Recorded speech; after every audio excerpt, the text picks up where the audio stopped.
Hey everyone, I hope everybody's well. It is day 10 of the Body Coach SAS program. It is going reasonably well, I think. I'm really getting back into the training after my operation, starting to lift heavier, not quite back on my pre-op lifting weights, but getting there and it feels good. Today I did chest and back for the second time since the start of the program, and I was lifting 25 kg through the chest press today, which was, you know, a real sort of step up from last week.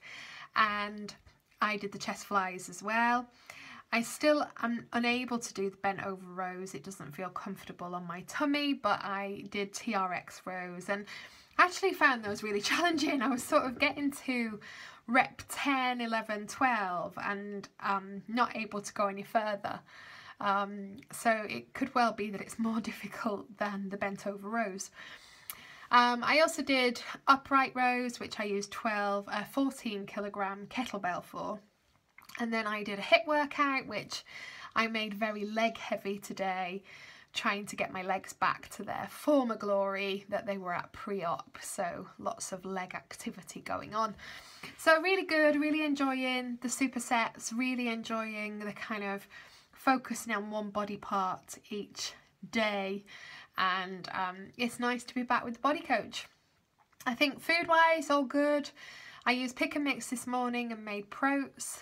And then I've had a C1 meal for lunch, the turkey mince, and I'll be having salmon this evening. What I'm loving about SAS is the fact that you can choose pick and mix. You can choose menus from C1 and C3. You can choose the set recipes that are on SAS. And also, for me, at this point in my journey, 18 months down the line, I am also choosing occasionally to have a meal that isn't anything to do with the SAS program.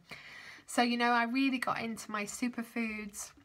I love chia seeds, I love hemp seeds, I love all the powders. So if I wanted to make a chia pudding for breakfast or a nice green smoothie full of greens and green powders, etc., then I'm not afraid to do that, because I think within a framework, as long as I'm not having, you know, ridiculous amounts of calories, it's absolutely fine. So I am being a lot more flexible and, you know, choosing to incorporate elements of, you know, my trainee gain diet, I suppose, into what I'm doing now. So it's really good. I'm really enjoying it. I'm just thinking I've got something on my chin there, but I don't know what it is. Anyway, I think on the mindset piece, one of the things I've noticed, particularly going through this corrective surgery, is that people are really great at focusing on imperfections. And us as individuals, and me in particular in the past, have picked up on imperfections.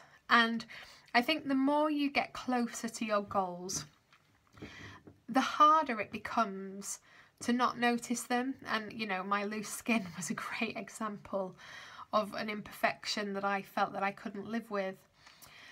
But now I'm sort of resolving myself with the fact that imperfections are okay.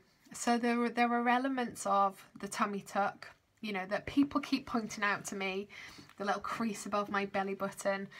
People like sort of picking up on that and saying, oh, why have you got that?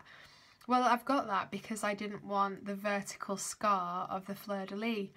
And, you know, unless I'd have had a fleur-de-lis tummy tuck, I wouldn't have been in this situation. But I didn't want that, and therefore I've got a little crease above my belly button. And I'm cool with that because it looks a million times better than what I had before. You know, I know people who have got the most incredible upper body, and yet the only thing that they see is the cellulite that's on their legs. Or they have the most incredible legs, and the only thing that they see is the fact that they don't have any boobs. And we're all really good at picking up on things that we don't like about ourselves. And one of the things I'm trying really, really hard to do at the moment is focus on all the things that I love. Because like anything, if you surround yourself with positivity, if you think in a positive way, then life becomes so much easier to live. So that's my little mindset mantra for this month, is focus on the things that I love about myself and stop being hung up on the things that I don't. And I'd pass that on to all of you and suggest that you practice it too. And on that note, I will leave you to have a lovely evening, and I will speak to you soon.